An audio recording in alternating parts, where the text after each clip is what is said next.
Hi, Ty from Groovy Entertainment. Today we got another book to read for you. Today's book is Goodnight Wembley Fraggle for 1985.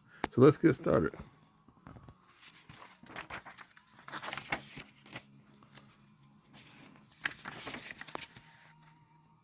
Gobert, are you awake? Gobert opened one eye sleepily. There was an eye staring back at him. Gobert opened his other eye. There was another eye staring back at him, and a warm fuzzy nose was pressed against his own warm fuzzy nose. "Oh, good," said Wilby. "You are awake. I was afraid you'll miss all the fun." "What fun?" Gobert yelled, a yawn, and looked around the cozy cave he shared with Wilby. "It's the middle of the night. Go back to sleep, Wilby." With a sigh, Wilby climbed up the ladder and got back into his bed.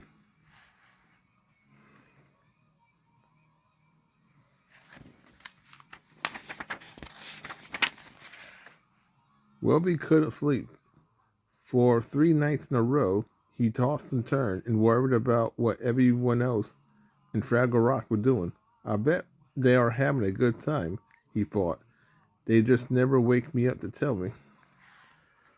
He curled up on his right side, but the bed felt hot. He rolled on to his left side and found a lumpy spot. Laying on his tummy felt crummy, so he stretched out on his back. "Gobert, how can you sleep?" Wilby whispered from his bed. "Don't you ever worry about all the fun you are missing?"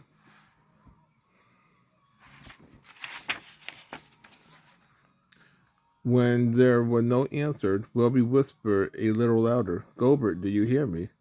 That click tock noise. Those are boots," mumbled Gobert. "I told you last night, Wilby. It's just the sound of dozer boots marching along the rocky ledge."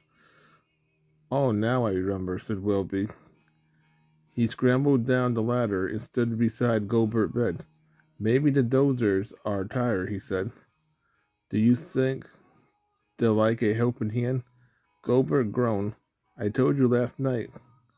I told you the night before last.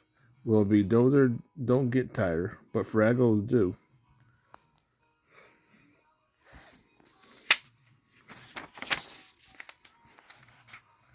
"Oh," said Wilby with a sigh. Suddenly he smiled and snapped his finger. "Then Boomer must be tired," he said. "I'll go help him do the laundry right now." Gobert sat up. "Wilby," he began, but when he yawned, by the time he finished yawning, Wilby was gone. Gobert rubbed his eyes with a fist. Then he stretched inside and scratched his head. Then he fell over backward right into his bed.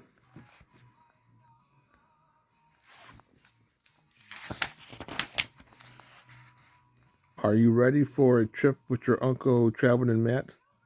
Red asked when she and Mo- wait, Moki said, Moki saw Gobert. The next morning, "No," said Gobert, yawning. "What? Why do you ask?" Red giggled. "Because the bag under your eyes look like they are packing." "I wish I could pack my bag," Gobert said grimly. "I hadn't gotten a full night's sleep since Wilby started staying awake all night."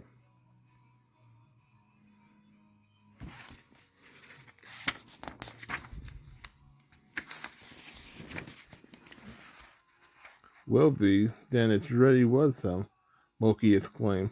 "That night before last, he woke us. But he woke us to ask if we'd like to go for a midnight swim. I thought I was dreaming," said Red.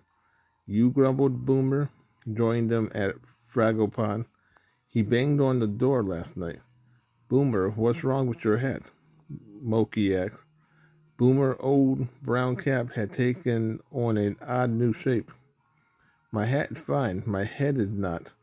Boomer lifted his cap to reveal a great big lump.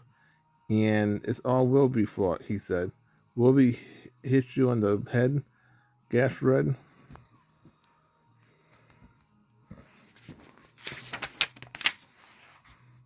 No, no, Boomer explained. When Wilby woke me, I hurried to answer the door in the dark, and I slipped on some spilt scruffle. Poor Boomer, said Moki. Poor all of us, said Red. We have got to keep Wilby from staying awake all night, Gobert decided. And keeping everyone else awake too, added Boomer.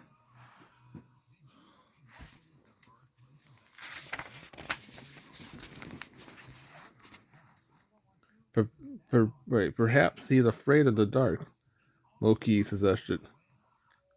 Boomer disagreed. Poor nutrients, he said. Too many Mossburgers before bedtime, or it could be a lack of vitamin F. He doesn't get enough exercise, declared Red. If he did, he'll he'd too be tired to do anything but sleep. It's because he can't make the decision, Gobert decided. If Wilby just put his mind to it, he could sleep the whole night through. We must try to help him, said Moki. Good idea, added Boomer. But let's do it later, after I had a nap.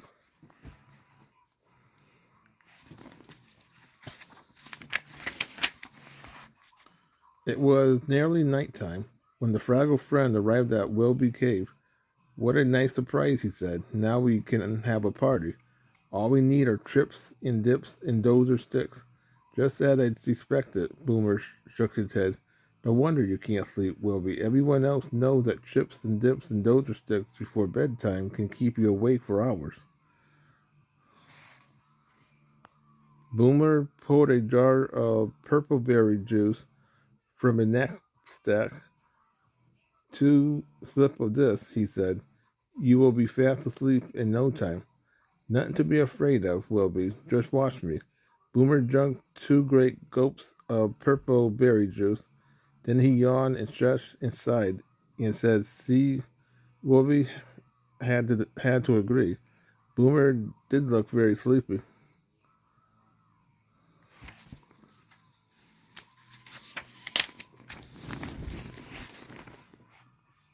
I had got an idea that's much fun, said Red. You run up and down the ladder to your bed and wiggle your nose every time you climb up. Then touch your toes every time you climb down. Here, watch me. I'll show you what I mean. Up the ladder Red scampered. At the top, she wiggled her nose. Then down she came and touched her toes. Then up again and down. And then Red yawned and stretched inside and said, You see, I'm already sleepy.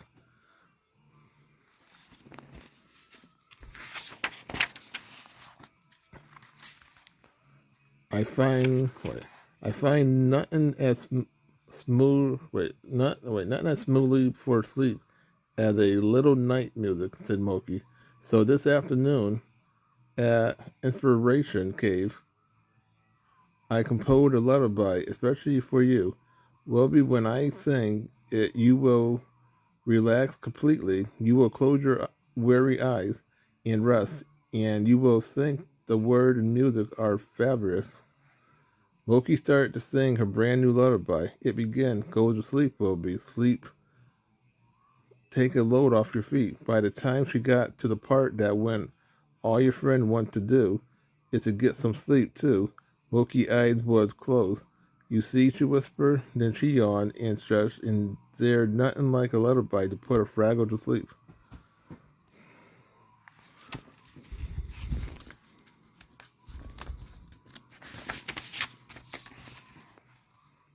Wilby looked around. Boomer and Red and Moki are nearly fast asleep, he whispered to Gobert.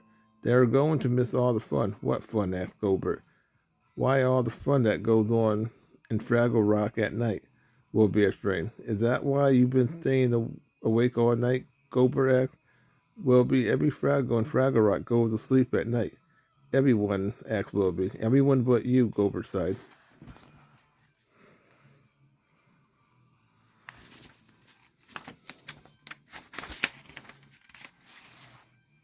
I guess I can go to sleep then, Wilby said. if I still remember how. It's easy, Willoughby, said Gilbert. All it really takes is a simple decision. You say to yourself, Self, it's bedtime. It's boring, there's nothing to do now. I'll I think I'll go to sleep. Then you close your eyes, watch me. I'll show you how to do it. Gilbert climbed into his bed and closed his eyes. He said to himself, Self, it's bedtime, it's boring. Then the next thing Willoughby knew, Gilbert was snoring.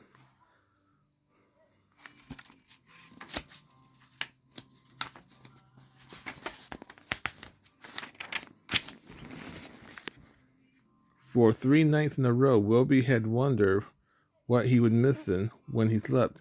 He'd been sure all his friends was wide awake and having fun. Now he knows he wasn't missing anything. All his best friends went to sleep too. It's except for Gilbert snoring and the click-tock of Dozer marching boots along the rocky ledge. The night seemed very still, and the cave seemed very cozy. Willoughby took 2 sips of Boomer purple juice. Then he climbed up and down his ladder, just as Red had shown him. Then he hummed a few lines of lullaby Moki had written especially for him. And finally, surrounded by his sleepy friends, he crawled happily into bed and closed his eyes.